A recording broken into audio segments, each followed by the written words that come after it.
Bien, bonsoir bienvenue à tous à cette quatrième et dernière, malheureusement dernière conférence du professeur David Ownby qui porte sur les intellectuels publics chinois actuels dans leur relation avec cette Chine en pleine montée en puissance.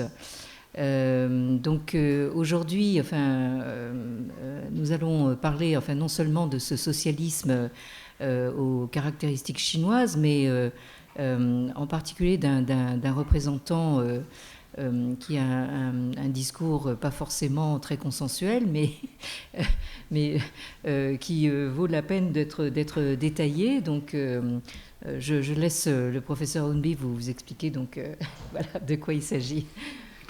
Merci encore une fois, Anne-Jean, et merci à vous tous d'être venus si nombreux. J'avoue que je ne saurais plus quoi faire avec mes mardis après-midi, désormais. Donc, merci encore. Donc, comme Anne vient de le dire, je vais consacrer cette dernière conférence à un type de pensée ou de penseur qui semble vouloir l'emporter dans la Chine de Xi Jinping, et je parle de la nouvelle gauche. Quand je dis gagner, je veux dire qu'il donne souvent l'impression de parler au nom du régime, ou de trouver un moyen de bien raconter l'histoire de la Chine, ce que le président Xi Jinping a déclaré que le régime et les intellectuels devraient faire. En même temps, je ne suis pas sûr que la nouvelle gauche domine vraiment le monde des intellectuels publics chinois, même s'ils sont plus populaires avec beaucoup de jeunes. Je dis ça parce que même leurs meilleurs penseurs passent beaucoup de temps dans leurs écrits à essayer de convaincre les libéraux chinois que ces derniers ont tort sur les questions fondamentales. En d'autres termes, la nouvelle gauche n'est pas à prêcher pour leur paroisse, mais plutôt à essayer de vendre quelque chose à un public qui savent toujours sceptique. Pour ce faire, ils élaborent les arguments et ils utilisent un vocabulaire autre que les instances de propagande du régime. En d'autres mots, ils parlent comme des intellectuels et pas comme des porte-paroles de l'État-parti. Et en faisant ceci, ils arrivent souvent à modifier le message du régime, parfois en tentant de l'améliorer. Ce qui veut dire que la nouvelle gauche, elle aussi, comme beaucoup d'autres intellectuels publics chinois, peuvent être vus comme des fournisseurs de contenu. Donc je vais consacrer la majeure partie de ma conférence aujourd'hui à une seule penseur, Zhang Shigong, qui est prof de droite à l'Université de Pékin, qui, à mon sens, est le représentant le plus éminent de l'école de pensée à laquelle je m'intéresse aujourd'hui.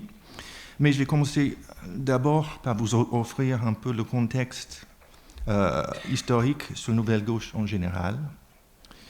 Donc, voilà, on a déjà couvert la thématique du jour. La nouvelle gauche, le nom a été choisi par leurs rivaux, les libéraux, pour suggérer, pour les calomnier, en disant qu'ils allaient amener la Chine vers la gauche de la révolution culturelle. Mais la nouvelle gauche, comme groupe, est née dans les années 90 en réaction aux réformes économiques et l'installation d'une économie de marché, et qu'ils ont qualifié de néolibéralisme. En d'autres termes, ils ont réagi à la décision du gouvernement chinois d'aller de l'avant avec les réformes du marché. Une décision motivés par la chute de l'Union soviétique et la fin de la guerre froide.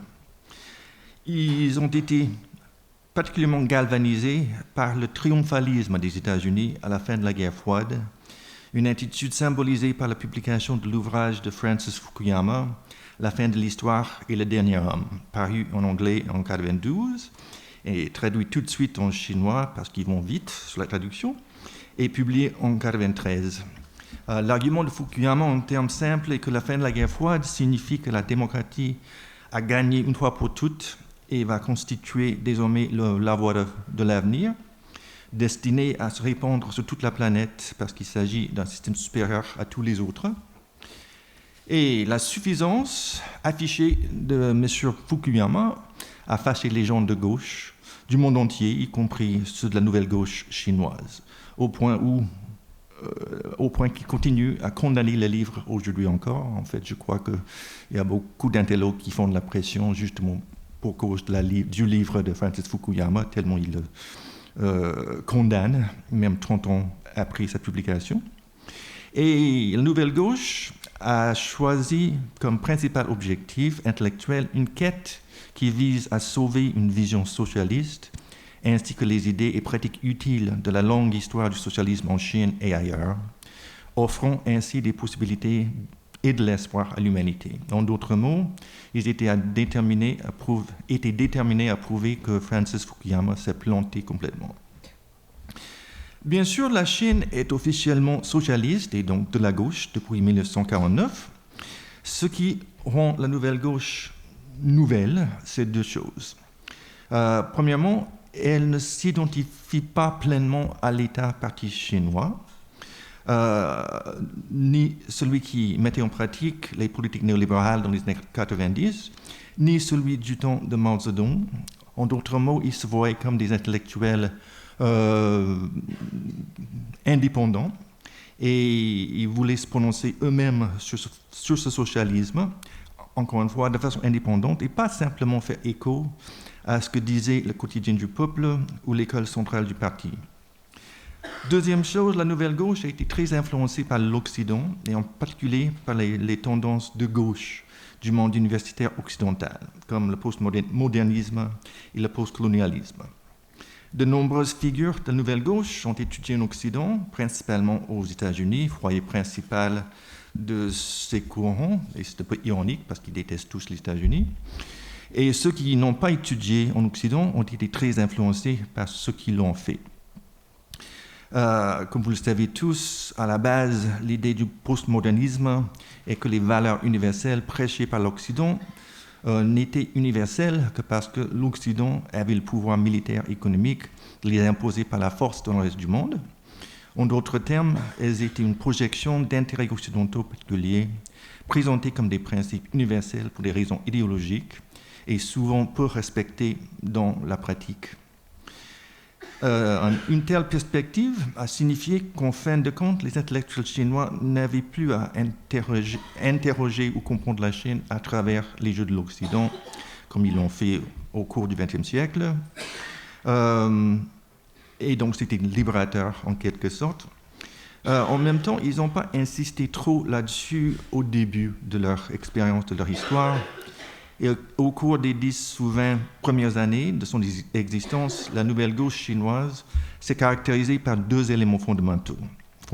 Premièrement, une inquiétude profonde et je pense sincère quant au fait que la mondialisation et le capitalisme allaient détruire la Chine telle qu'ils la connaissaient.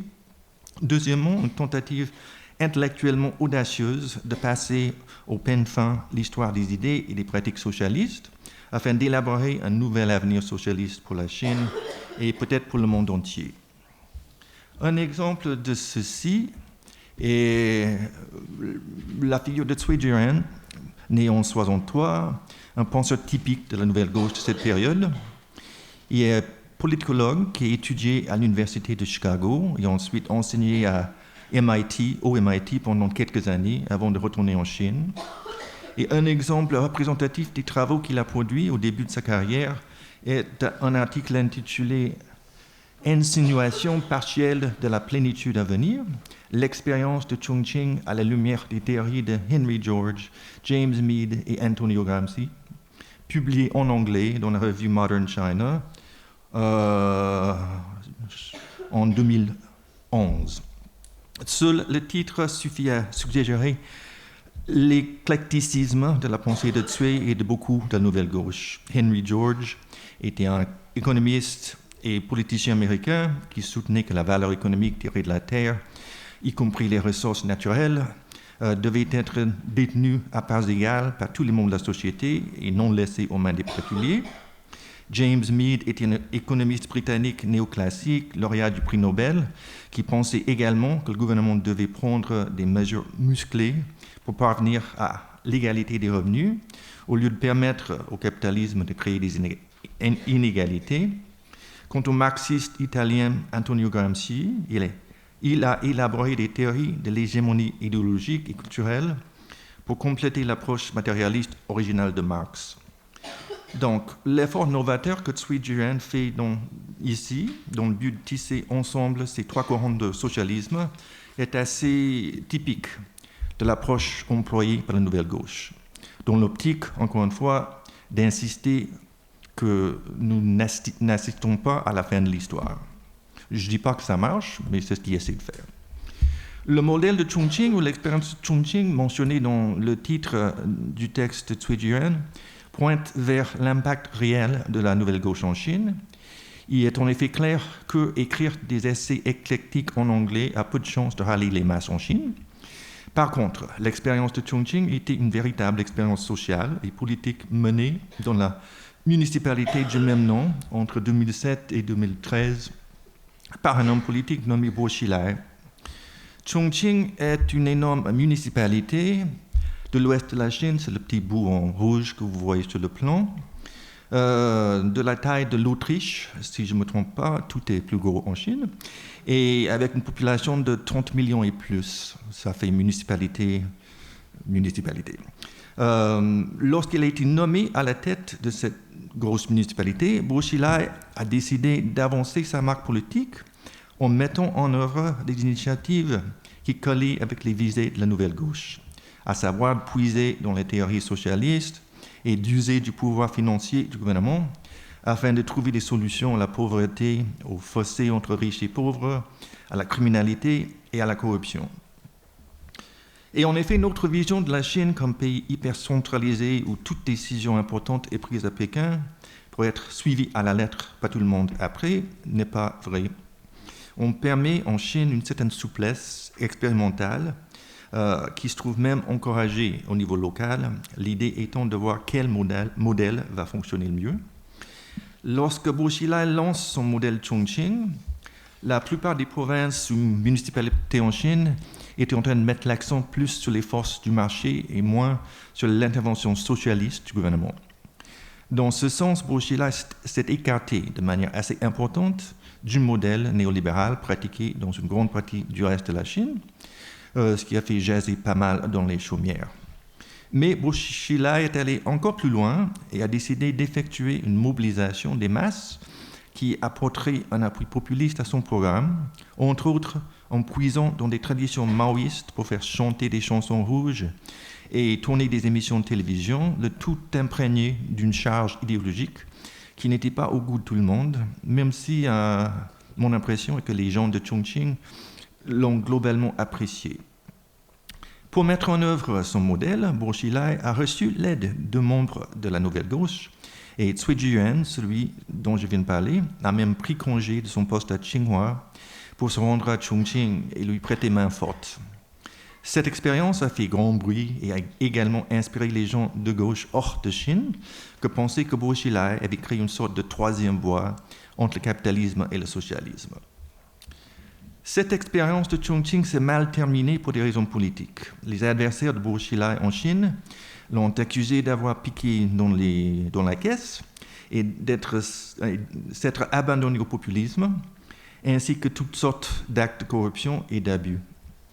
Et il est de fait fort probable que Bo Xilai, en tant qu'homme politique, s'est engagé dans son expérience de Chongqing pour améliorer autant son sort politique que pour celui des habitants de sa municipalité.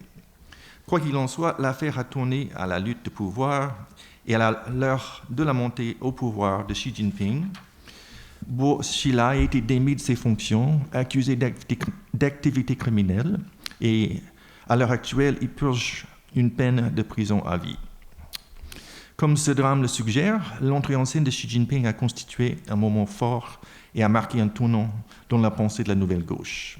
Le changement n'a pas été immédiat et plusieurs figures de la nouvelle gauche ont dénoncé l'arrestation de Bo Xilai, mais au cours du mandat de Xi Jinping, la plupart des membres de la nouvelle gauche ont largement abandonné leur position initiale de critique du néolibéralisme étatique pour devenir des champions de l'État pur et dur, ce qui constitue à bien des égards un virage à 180 degrés.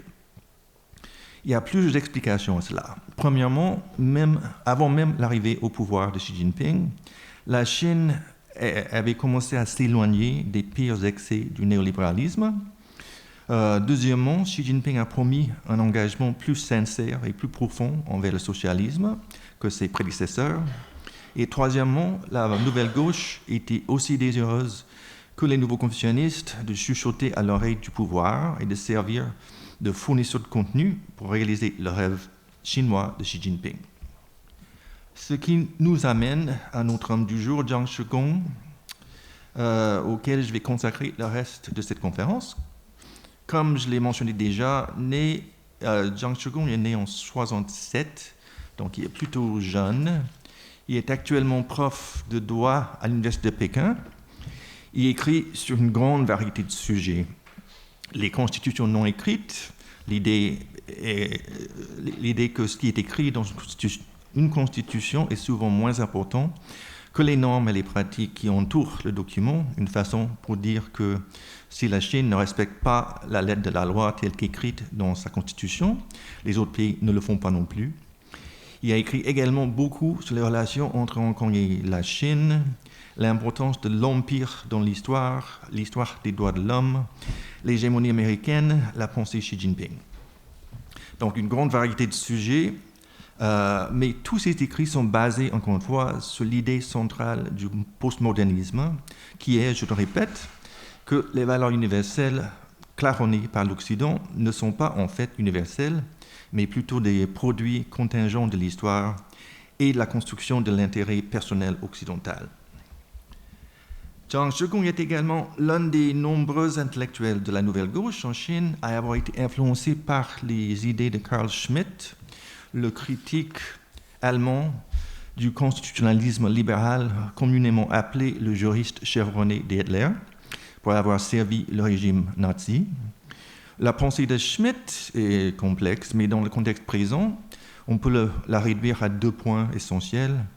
Premièrement, il a insisté que tout ordre juridique et constitutionnel nécessite un souverain pour fonctionner correctement.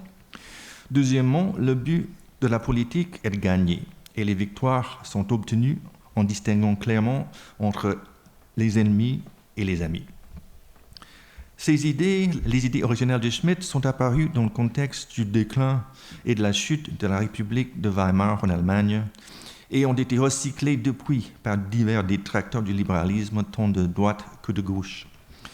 En Chine, l'intérêt pour Schmitt a commencé dans les années 90, lorsque la chute de l'ancienne Union soviétique et la crainte que la Chine ne subisse le même sort ont alimenté la recherche d'un autoritarisme nouveau et amélioré, et les principaux propagateurs des théories de Schmitt ont été justement les intellectuels de la Nouvelle Gauche.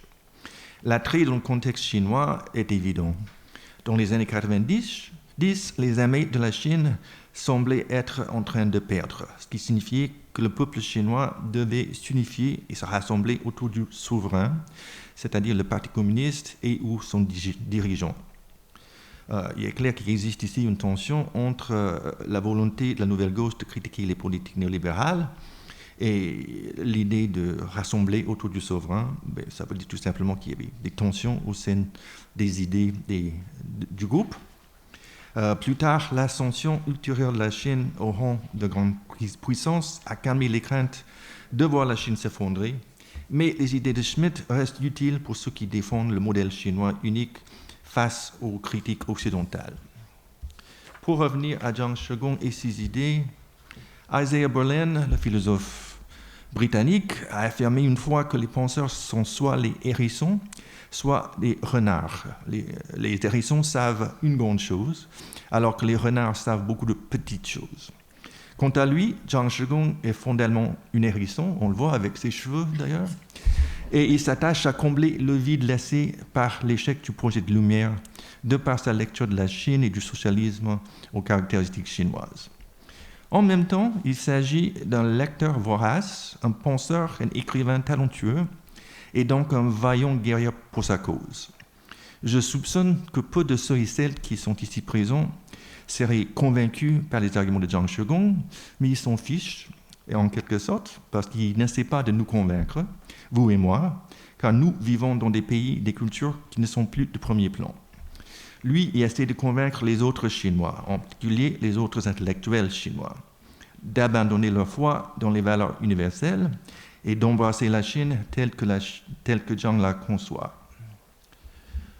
Aujourd'hui, je vais me pencher principalement sur 2 textes majeurs que Zhang a rédigés au cours des dernières années, Le premier est intitulé « La décennie critique dans les relations sino-américaines, le nouvel empire romain et la nouvelle grande lutte », publié en septembre 2020.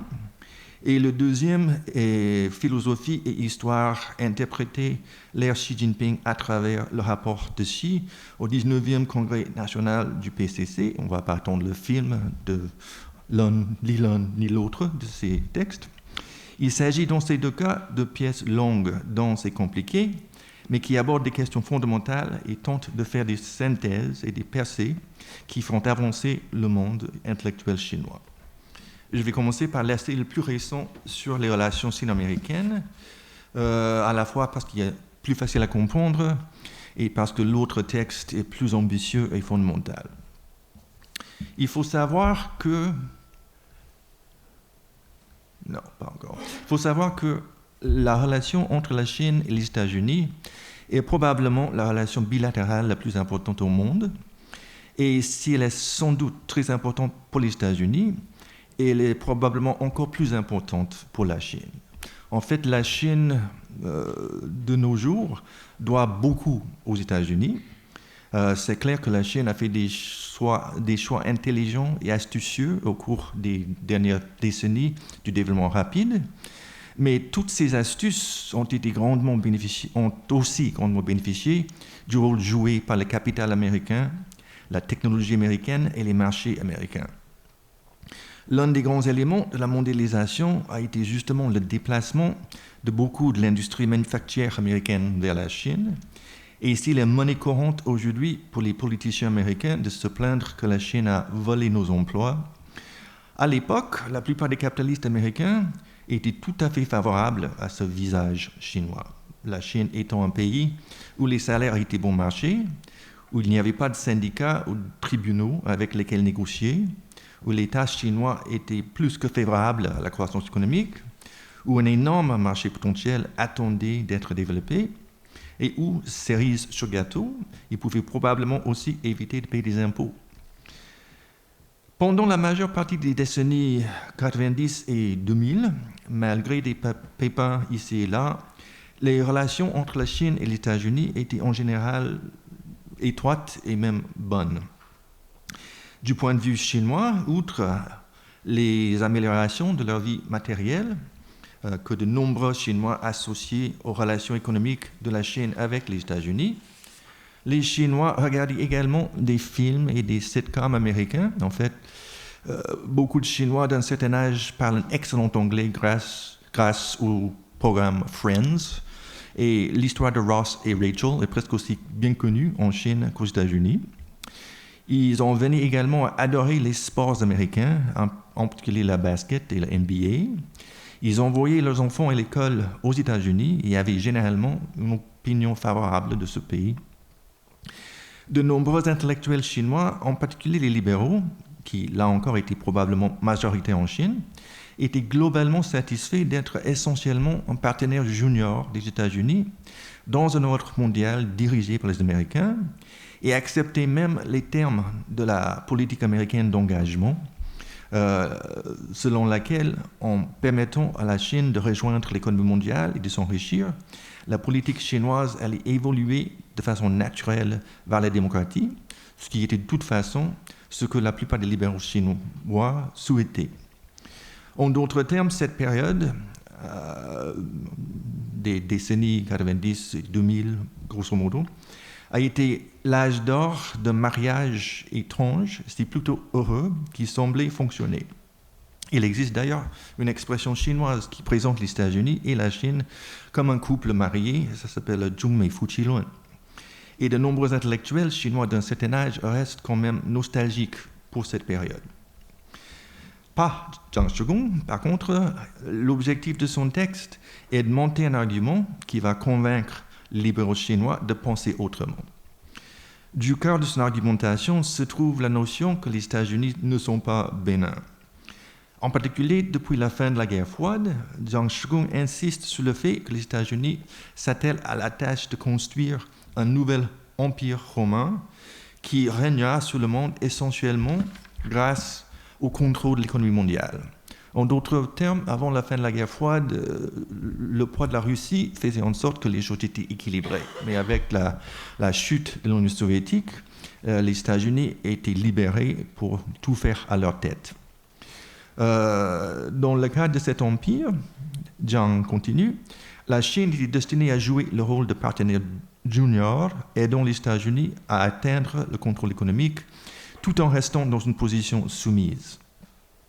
Entre autres choses, Jiang utilise cet argument pour rappeler à ses lecteurs qu'il ne faut pas faire confiance à la politique américaine d'engagement.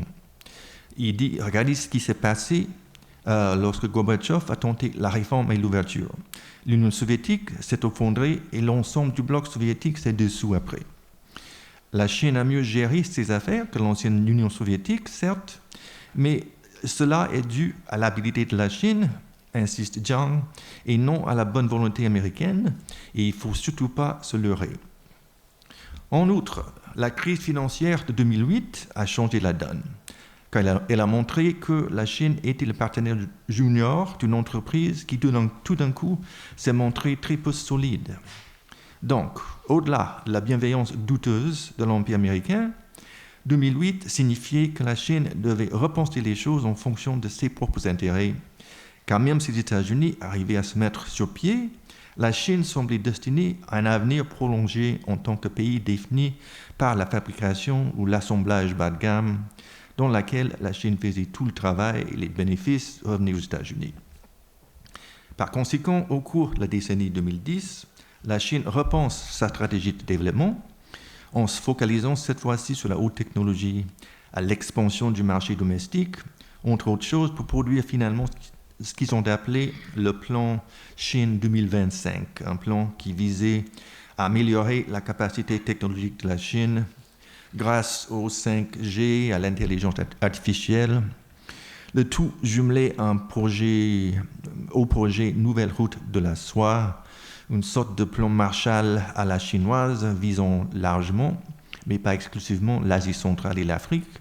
L'idée étant d'utiliser la capacité de la Chine à construire des infrastructures pour étendre les routes, les trains, les ports dans toutes les parties du monde qui sont sous-développées.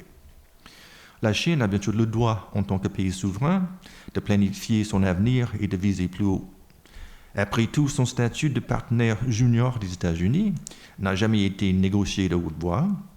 C'était peut-être pas très diplomatique de la part de la Chine de claironner leur nouvelle vision stratégique comme ils l'ont fait, mais bon, il s'agissait de la deuxième puissance économique mondiale dans un contexte supposément axé sur la compétitivité.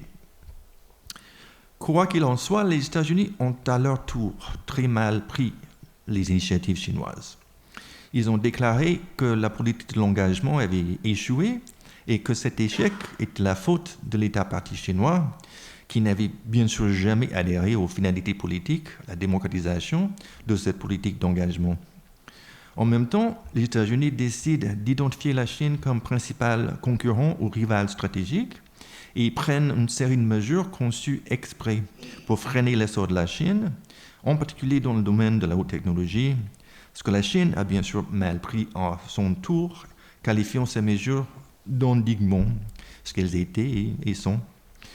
Bon nombre de ces mesures ont été des tactiques extrêmes et dures, comme l'arrestation par proxy de Meng Wanzhou au Canada. Meng Wanzhou, la fille du fondateur de Huawei, et haut cadre dans l'entreprise. Huawei est bien sûr l'entreprise phare de la Chine, spécialisée dans les téléphones cellulaires, les réseaux sans fil.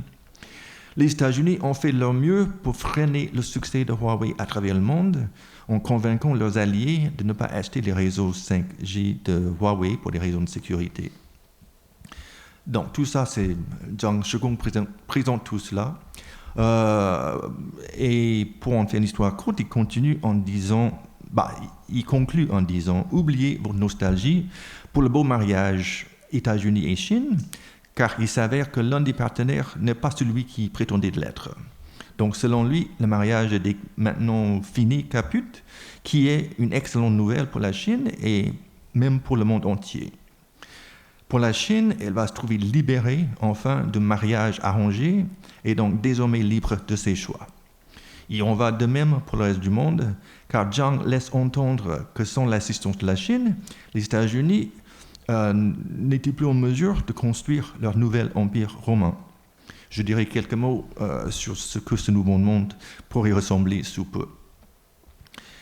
Alors, à mon sens, même si Jiang se livre à quelques tours de passe-passe ici et là, la plupart des arguments tiennent la route d'un point de vue chinois. En fait, c'est le divorce. Si c'était le mariage avant, maintenant c'est le divorce. Et ni la Chine ni les États-Unis arrivent à se mettre d'accord sur qui a fait quoi en premier, qui est le coupable, etc. etc.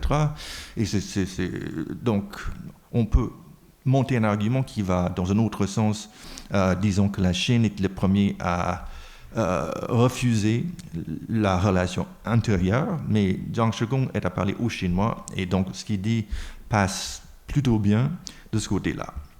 Ce qui est intéressant dans l'article, de mon point de vue, c'est l'acharnement dont Jiang Shigong fait preuve dans ses efforts de convaincre son public, qui, encore une fois, est composé en grande partie d'intellectuels chinois libéraux et ceux qui partagent leurs opinions. Pour ce faire, Jiang Shigong utilise à la fois la carotte et le bâton. Pour commencer par le bâton, il fustige les libéraux chinois dans les termes que les gens que moi je lis utilisent très rarement, dans l'espoir, je suppose, de les effrayer ou de les choquer. Quelques exemples à l'appui. Le développement d'une économie de marché en Chine a rapidement créé une classe commerciale puissante qui a noué des relations étroites avec les capitalistes occidentaux. Les plus puissants d'entre eux étaient très dépendants des financiers capitalistes occidentaux, constituant une classe invisible et transnationale de compradors, c'est un mot tiré du vocabulaire marxiste. En fait, c'était portugais à la base. Il décrit des commerçants chinois qui entretiennent des relations louches avec des capitalistes étrangers. Cette classe de personnes vénérait la culture occidentale, s'identifiait au monde occidental, utilisait le capital financier et le pouvoir gouvernemental pour extraire des profits monopolistiques. Cette classe a profondément pénétré les médias, l'éducation et d'autres domaines en Chine, dans une tentative de contrôler la direction du développement culturel de la Chine, et espérait en outre obtenir encore plus de richesses et de pouvoir direct par la privatisation et la démocratisation. Et il continue, d'un point de vue politique, le processus de réforme économique menant à la commercialisation a entraîné d'énormes changements dans les valeurs culturelles de l'ensemble de la société chinoise, et de nombreux fonctionnaires sont devenus de plus en plus corrompus. Soit ils se comptent tout seuls de leur propre initiative, soit ils y sont talonnés par des hommes d'affaires, ce qui a conduit à la création d'intérêts de copinage avec la classe des affaires, à tel point que le développement économique de la Chine est souvent critiqué comme un capitalisme de copinage. Je continue un peu, je sais que c'est long, mais c'est un peu son marque de commerce d'être long, Jiang Shigong. D'un point de vue intellectuel, au cours de l'ère moderne, la pénétration américaine de la culture chinoise a produit une classe solide de personnes qui sont très proches de la culture américaine. Ils croient en l'idéologie libérale et acceptent la vision américaine de la fin de l'histoire, encore Francis Fukuyama, et avec une volonté presque religieuse. Ils rejoignent la cause américaine de l'évolution pacifique. L'évolution pacifique est le mot chinois pour la politique d'engagement américaine. L'idée que nous allons se faire acheter par des bonbons américains et de ce fait finirons par se trahir nous-mêmes. En conséquence, le système médiatique culturel contrôlé par le capital commercial et les intellectuels libéraux presse systématiquement les valeurs du relativisme et du nihilisme historique intrinsèque à la liberté et à l'égalité. Et il continue, pas la peine de lire tout cela. Vous devez me croire sur parole que lorsque je dirais que ce ton est extrêmement inhabituel dans les écrits des intellectuels chinois publics que je lis sur une base régulière, ces écrits, sans vouloir forcément ménager la chèvre et le chou, ne vont pas souvent jusqu'à crier après ses lecteurs. La cible de Jiang Shigong était également extrêmement large et s'étend au-delà de ses homologues libérales et s'étend jusqu'à la majeure partie du gouvernement et les médias chinois. Et donc, d'un côté, il y a son argument disant à quel point les Américains sont à méfier. Il donne des pages et des pages et des pages là-dessus, et puis il attaque les gens que lui, il croit, sont toujours du côté des Américains. Donc, c'est ça qui m'a impressionné. Voilà pour le bâton de Zhang Shigong. Sa carotte, c'est qu'après avoir fustigé les libéraux chinois, il conclut en notant que Samuel T. Huntington, le politicologue américain conservateur, a condamné la politique d'engagement américaine plus ou moins dans ces mêmes termes. Ceci est important car Huntington est largement admiré dans certains cercles libéraux en Chine, comme je l'ai mentionné la dernière fois. En résumé, le but de ce texte de Zhang Shigong est de changer la façon dont les Chinois, et en particulier les intellectuels chinois, voient une partie fondamentale du monde, leur relation avec les États-Unis.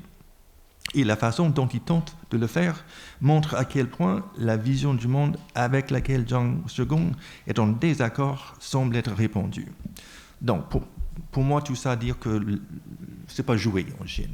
Il y a beaucoup de gens qui continuent à croire dans l'ancien système, tout en étant nationalistes. Ils étaient contents avec le système où la Chine était un peu le partenaire junior des États-Unis. Et ils ont un peu du mal avec l'insistance que la Chine soit unique et le centre du monde de nouveau. Donc, Zhang Shigong s'attaque à ça. Donc, je vais ouvrir ici une petite parenthèse pour discuter brièvement de la question de ce que Zhang Shigong voit comme possibilité pour le nouvel ordre mondial qui sera issu du divorce de la Chine et des États-Unis. En effet, le thème des relations sino-américaines est beaucoup abordé en Chine par une variété d'auteurs dont la majorité condamne les États-Unis et chante les éloges de la Chine. Toutefois, la plupart de ces auteurs passent sous silence la question d'un nouvel ordre mondial. Il est vrai, bien sûr, que la Chine a déjà créé un nombre de slogans qui parlent du sort commun de l'humanité ou du respect mutuel d'une variété de formules gagnant-gagnant. Mais en général, ils sont beaucoup plus éloquents sur le diable qu'est les États-Unis que sur le paradis qui va suivre son déclin. Zhang Shigong est un peu différent dans ce sens qu'il a signé au moins 2 textes qui parlent favorablement de l'avenir de l'Empire.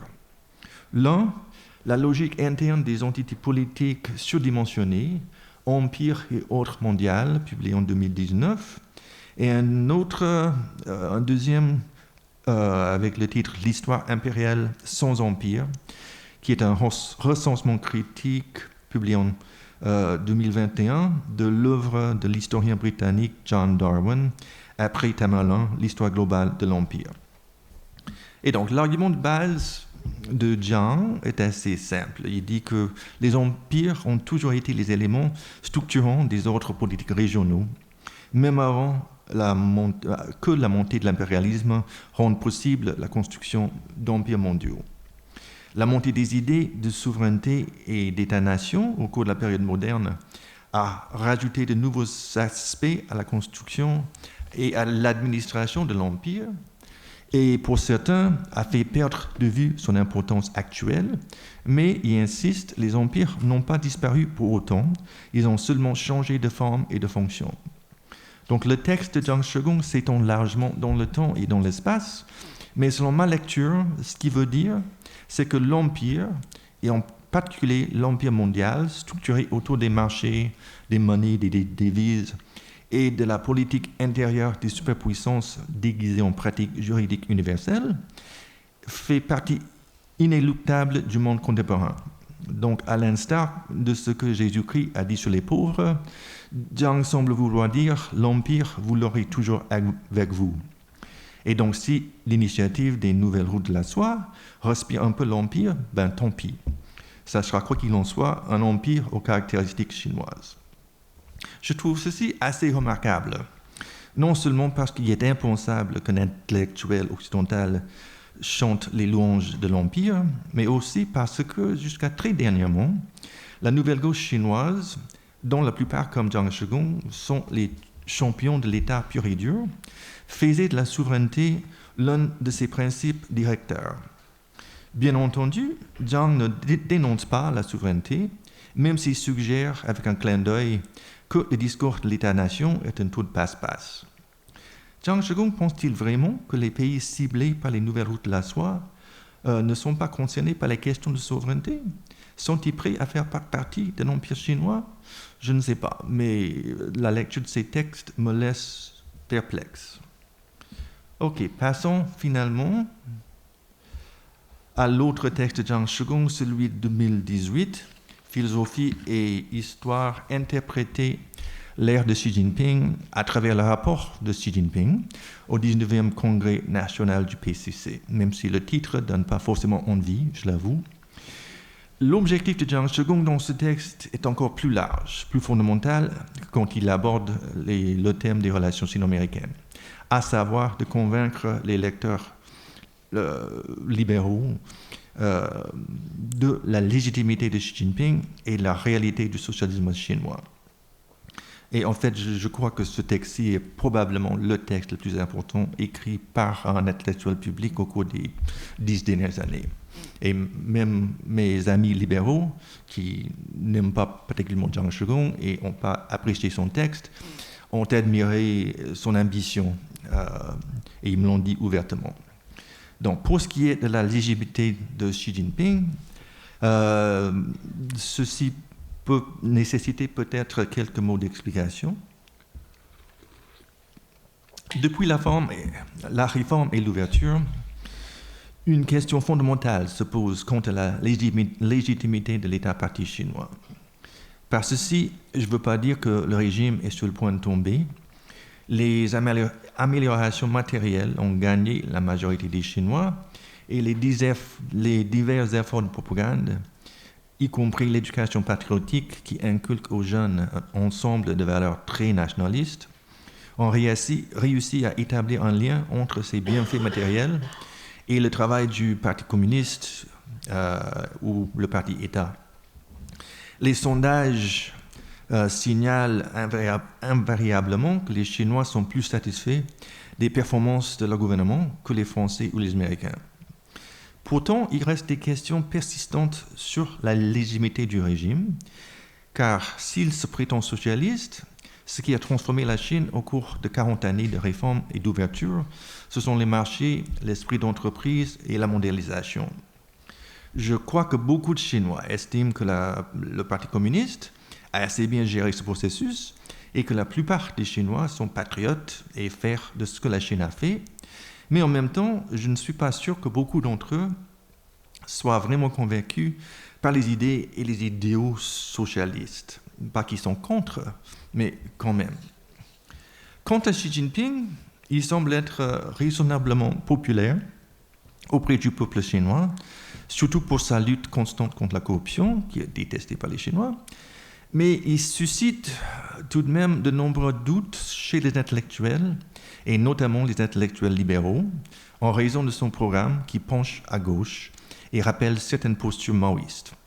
Et parce qu'il est allé, Xi Jinping, à l'encontre de 2 règles fondamentales établies par Deng Xiaoping dans le but d'empêcher le retour d'un deuxième Mao Zedong. 1. L'engagement en faveur d'un leadership collectif, et 2. La règle qu'un président est limité à 2 mandats de 5 ans. Je dois rajouter ici que même si le visage de Xi Jinping est partout dans les médias chinois et qu'il est constamment cité dans les journaux et à la télévision, en quoi consiste réellement la fameuse pensée Xi Jinping n'est pas toujours évident pour quiconque veut aller au-delà de la stratégie politique ou du slogan du jour. J'ai un jour passé un après-midi, mémorable ou peut-être pas, à lire le premier volume des ouvrages collectifs de Xi Jinping et j'en suis ressorti sans en savoir beaucoup plus qu'au départ. À mes yeux, ces discours semblent être en grande partie des discours politiques passe-partout, adressés à l'audience du moment, sans beaucoup de poids ou de profondeur, comme les discours de n'importe quel politicien d'ailleurs. On ne s'attend pas grand-chose à Joe Biden ni à Emmanuel Macron. Mais dans le contexte chinois, on s'attend à ce que le leader ait plus à dire que juste ça, mais je ne suis pas sûr que Xi Jinping ait plus à dire que tout ça. Donc, au-delà de son engagement envers le marxisme et le contrôle du parti, son point de vue sur les marchés et les réformes, sur la redistribution sociale et l'esprit d'entreprise, en fait, sur toute une série de questions qui comptent beaucoup pour la Chine, me semble assez nébuleux. Donc, pour ce qui est de Zhang Shigong, dans son texte, il relève ces défis de manière, comme je l'ai dit déjà, assez ambitieuse. Il tente en même temps de dialoguer avec certaines tendances intellectuelles en Chine au cours des dernières années et décennies, dans le but, encore une fois, de persuader d'autres intellectuels chinois de partager son point de vue et celui de Xi Jinping. Et si peu de ce que dit Zhang Shigong me convainc personnellement, je pense qu'il soulève quand même des questions intéressantes, comme celle de la signification du socialisme, du communisme dans un pays qui s'enrichit rapidement. Et il avance quelques arguments que moi je trouve intéressants. En fait, une façon de comprendre ce que Zhang Shigong essaie de faire dans ce texte est de le voir comme une mise à jour de la théorie du socialisme ou du communisme à la lumière de ce qui s'est passé dans le monde et en Chine depuis un demi-siècle.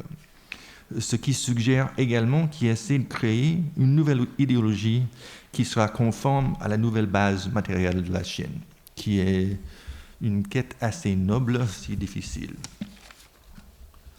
L'une des principales caractéristiques de la mise à niveau idéologique que Zhang Shigong cherche à façonner est qu'elle se bat contre le pluralisme qui existe déjà en Chine.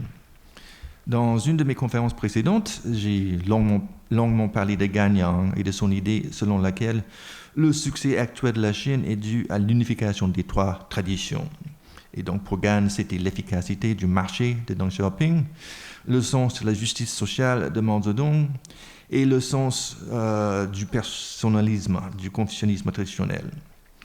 Et j'ai dit que cette idée avait lancé 1000 tentatives de faire la même chose, et ça part dans tous les sens. Zhang Shigong propose pour sa part sa version des traditions de Ganyang, vous les voyez devant vous. Il dit que la Chine s'est levée sous Mao Zedong, s'est enrichie sous Deng Xiaoping et est devenue puissante sous Xi Jinping. Et donc, il était immédiatement évident que, contrairement à la formule de grande envergure de Ganyang, les trois traditions de Zhang Shigong se limitent à l'expérience de la Chine sous le régime du Parti communiste et se concentrent sur les trois principaux dirigeants de ce parti, Mao Zedong, Deng Xiaoping et Xi Jinping. Il est difficile de ne pas y voir un appel brutal lancé aux intellectuels chinois, leur demandant de cesser de jouer dans le sablier et de se rappeler qui, enfin, est le patron. Il y a d'autres remarques plus pointues dans le texte de Zhang Shigong, dans lesquelles il s'en prend à la fois aux libéraux et aux nouveaux confucianistes, pas tout à fait par leur nom, mais il n'est pas difficile de voir de qui il parle si vous suivez minimalement la scène intellectuelle chinoise. Je vous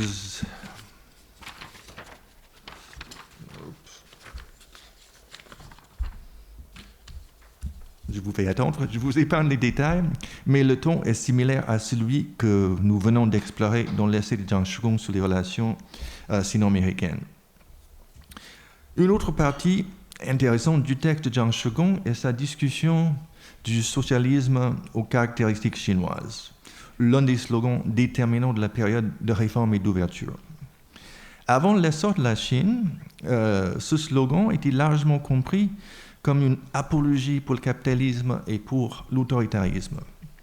Les autorités chinoises semblaient dire en effet que nous allons changer l'orientation fondamentale de notre régime et embrasser le capital et la mondialisation, mais nous allons quand même continuer à nous appeler socialistes, ce qui va expliquer pourquoi le Parti communiste reste au pouvoir. Au XXIe siècle, cependant, après l'effondrement de l'ancienne Union soviétique et le déclin apparent des États-Unis, le socialisme aux caractéristiques chinoises a commencé à prendre un nouveau sens, beaucoup plus positif cette fois-ci. Il ne s'agit plus d'une posture défensive adoptée par un régime chancelant à la recherche d'une nouvelle légitimité, mais plutôt de la création d'un socialisme renouvelé sous la direction de la Chine, qui pourrait bien annoncer un nouvel ordre mondial. En d'autres termes, au siècle de la Chine, le socialisme aux caractéristiques chinoises sera le cadeau que la Chine va offrir au monde entier. Comme dans son article sur les relations sino-américaines, Zhang parvient habilement à suggérer qu'avant l'arrivée du pouvoir de Xi Jinping, la Chine se dirigeait vers une situation similaire à ce qui est arrivé en l'ancienne Union soviétique, ce qui veut dire que Xi a sauvé non seulement la Chine, mais aussi le monde. Et je cite Zhang Shigong à ce titre. L'idée du socialisme aux caractéristiques chinoises signifie que le socialisme n'a pas vraiment de modèle de développement fondamental et consiste plutôt en un ensemble de principes et d'idées de base. Ces principes et idées doivent être continuellement explorés et développés dans la pratique en suivant l'avancée du temps. Le socialisme aux caractéristiques chinoises ne consiste pas à ajouter des caractéristiques chinoises à un cadre socialiste déjà défini. Il utilise plutôt l'expérience vécue de la Chine pour explorer et définir ce qu'est, en dernière analyse, le socialisme. Pour cette raison, le socialisme n'est pas un dogme fixe et figé, mais plutôt un concept ouvert qui attend d'être exploré et défini. La Chine ne suit pas aveuglément les idées et les institutions socialistes produites par l'expérience occidentale du socialisme, mais trace plutôt la voie du développement socialiste sur la base d'une plus grande confiance en soi, portant le projet de modernisation de la construction socialiste à sa troisième phase. Alors, à ce stade, les lecteurs pourraient s'attendre à ce que Zhang discute des rouages du socialisme aux caractéristiques chinoises, ce qui aurait probablement conduit à une discussion assez familière sur ce qui est unique dans le capitalisme d'État chinois. Mais au lieu de cela, Zhang pivote dans un autre sens complètement et tente de décrire ce que signifie le marxisme et le communisme dans la nouvelle ère définie par cette nouvelle compréhension du socialisme aux caractéristiques chinoises. Il s'agit bien sûr d'une question pertinente. Quelle est la signification du marxisme ou du communisme dans un pays moyennement prospère où des slogans marxistes familiers comme « Vous n'avez rien à perdre sauf vos chaînes » sonnent quelque peu creux. La réponse de Zhang est que le communisme 3.0 a moins à voir avec la vision du socialisme utopique du XIXe siècle qu'avec un engagement envers la perfection qui résonne avec la culture traditionnelle chinoise. Et je le cite de nouveau. Lorsque Xi Jinping insiste sur le retour aux principes communistes, il ne parle pas de la société communiste qui était à l'image du socialisme scientifique, mais il utilise plutôt l'idée que ceux qui n'oublient pas leur intention première l'emporteront, une idée tirée de la culture traditionnelle chinoise. Ce faisant, il soustrait le communisme au cadre social spécifique de la tradition scientifique empirique occidentale et le transforme astucieusement en le néo-confucianisme, un courant de la philosophie traditionnelle chinoise, qui élève à son tour le communisme à une sorte de foi idéale ou de croyance spirituelle. Pour cette raison, le communisme ne sera plus jamais ce qu'il a été sous Mao Zedong, quelque chose qui était censé prendre une forme sociale réelle ici-bas à tout de suite, mais il est au contraire l'idéal et la foi les plus pures et élevées du parti. Il fait désormais partie de l'éducation et de la culture du parti. Bref, le communisme n'est pas seulement une société concrète à réaliser dans un avenir lointain, mais aussi l'idéal le plus élevé qui sera absorbé dans la pratique politique actuelle, un état spirituel vibrant. Je trouve que ça vibre pas mal, en effet. Le communisme n'est pas seulement une belle vie future, mais il est aussi et surtout l'état spirituel des membres du Parti communiste dans leur pratique de la vie politique.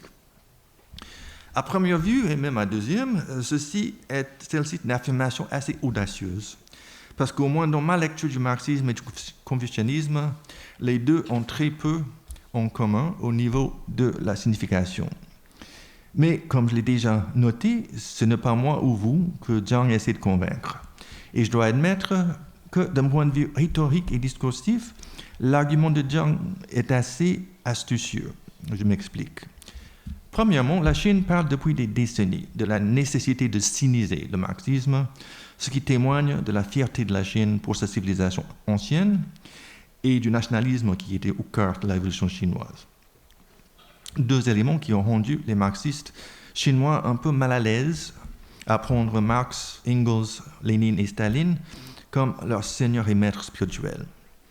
En d'autres mots, pour les Chinois, si la Corée du Nord, le Vietnam et le Cuba veulent faire cela, très bien, mais ce ne sont que des petits pays insignifiants, alors que nous sommes la Chine. Mais comment siniser le marxisme autrement que de manière superficielle n'était pas clair jusqu'à la montée en puissance de la Chine, dont la leçon est qu'on va siniser le marxisme en réussissant dans le monde réel. Donc, ce qu'il dit, c'est que si le socialisme aux caractéristiques chinoises est en effet le socialisme du XXIe siècle, alors, au lieu de relire Marx pour s'assurer que la Chine pratique bien le socialisme, il faut revenir en arrière et corriger Marx sur la base de ce que la Chine réussit. Après tout, il n'y a pas d'académie française pour se prononcer sur la pureté du geste et du mot, c'est la Chine qui fait autorité. Il en va de même pour le chevauchement supposé entre le confucianisme et le marxisme. Le confucianisme tel qu'il existe aujourd'hui en Chine continentale est en grande partie une tradition réinventée, je l'ai dit la dernière fois, ou celle d'avant. En tant qu'institution sociale, le confucianisme est mort en 2005 lorsque la dynastie Qing a aboli les examens, et le confucianisme en tant qu'ensemble d'idées pertinentes a largement disparu parmi les intellectuels chinois dans les années 20, bien qu'il ait été préservé sous une nouvelle forme dans la diaspora chinoise.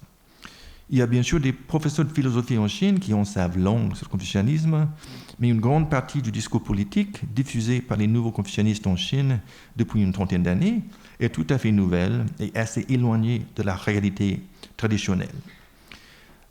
Dans ce sens, l'insistance de Zhang Shigong sur le fait que rester fidèle à ses intentions caractérise à la fois le marxisme et le confucianisme et relie le marxisme aux doctrines néo-confuciennes n'est peut-être pas plus farfelue que certaines d'autres affirmations, et peut être comprise comme un geste aux nouveaux confucianistes chinois, leur disant en effet « merci beaucoup pour votre contribution, mais nous allons prendre le relais nous-mêmes ».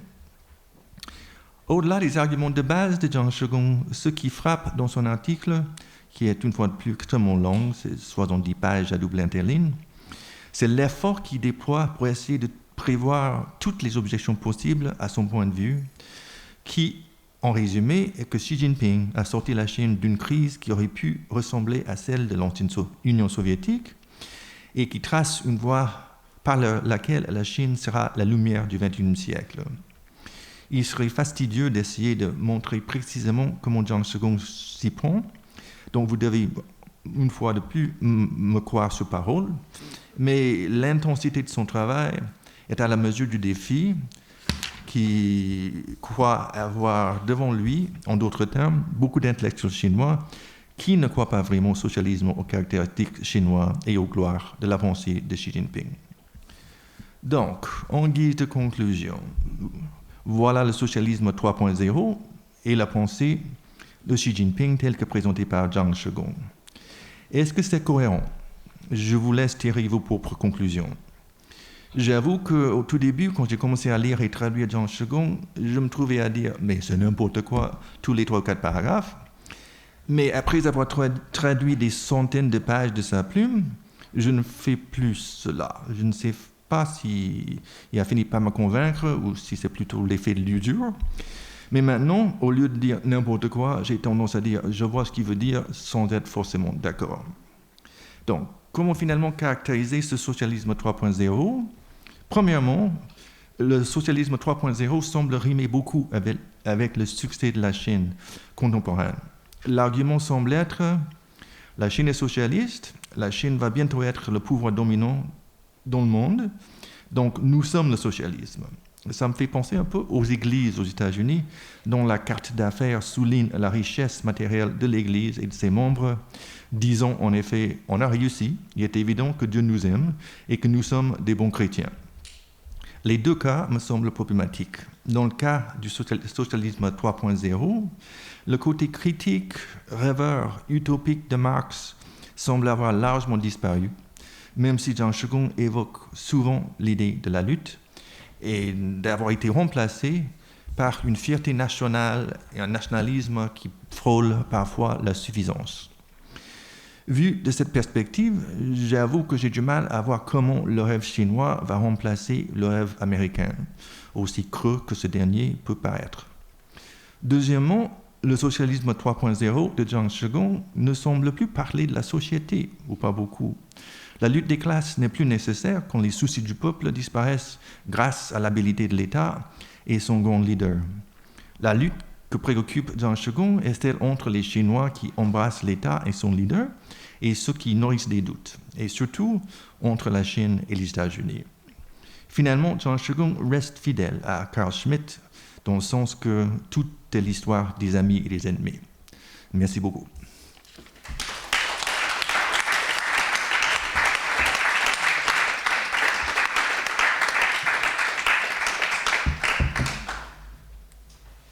Bien, merci pour ça. Moi, je dois dire que j'admire beaucoup David Hornby pour ce qu'il fait, parce que moi, je dois dire qu'effectivement, enfin, quand j'essaye de lire ces intellectuels, enfin, notamment quelqu'un comme Jiang Shigong, les bras m'en tombent et j'ai pas son courage. Enfin bon, disons que là, enfin,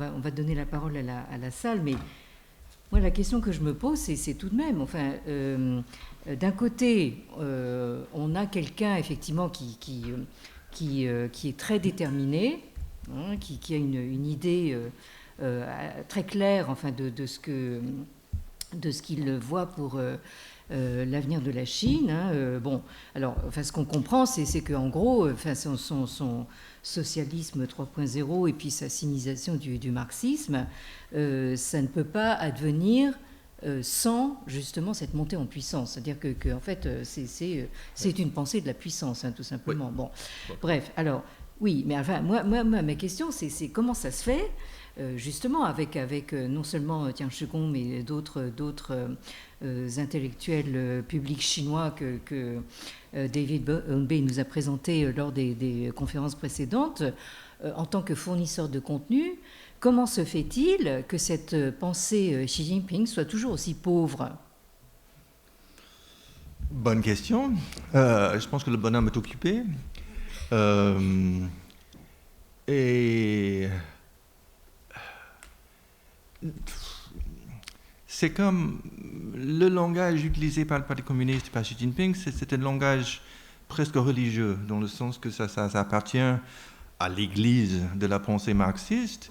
Il y a tout un vocabulaire, toute une logique à respecter. Et ce qui s'est passé en Chine au cours des 40 dernières années, c'est qu'on voit paraître un écart entre ce monde du parti et le monde des intellectuels. Et les intellectuels, comme Jiang Shigong, sont en train d'essayer d'utiliser ce qu'ils savent du reste du monde pour bouger un peu la façon dont le Parti communiste se comporte. Avec des idées différentes, mais je pense qu'il y a une résistance à ça qui vient de l'intérieur. Si on est capable d'étudier les écoles du parti, je pense qu'on trouverait à peu près la même chose à se dérouler à l'intérieur même de l'école du parti, qui sont, je crois, les endroits plus intéressants qu'on a tendance à le croire. L'illustration de ceci qui me vient à l'esprit, j'ai traduit, il y a un penseur intellectuel qui s'appelle Peng Yuan, je pense que c'est ça, qui écrit beaucoup sur les relations sino-américaines et qui écrit comme un intellectuel. Et j'ai traduit plusieurs textes de lui qui coulaient très bien. En fait, il écrit beaucoup mieux que Jiang Shigong, en fait. Et puis, j'ai par hasard traduit un texte qu'il a écrit en tant que membre du parti et membre du groupe du parti. Et c'était comme Dr. Jekyll et Mr. Hyde, c'était deux mondes complètement à part. J'ai failli laisser tomber parce que j'ai compris à peine ce que M. Parti communiste avait écrit, et je l'ai fait juste pour illustrer la distance, le fossé entre les deux. Pourquoi Xi Jinping n'arrive pas à s'enrichir grâce à tous les efforts ? Je pense qu'il reste... Je ne sais pas. Il aimerait ça être vu comme un intellectuel, c'est clair. Peut-être qu'il n'a pas le temps de changer ou d'absorber tout ce qui se trame à l'extérieur. Ou peut-être que je suis trop méchant dans ma lecture de Xi Jinping. Mais je ne pense pas.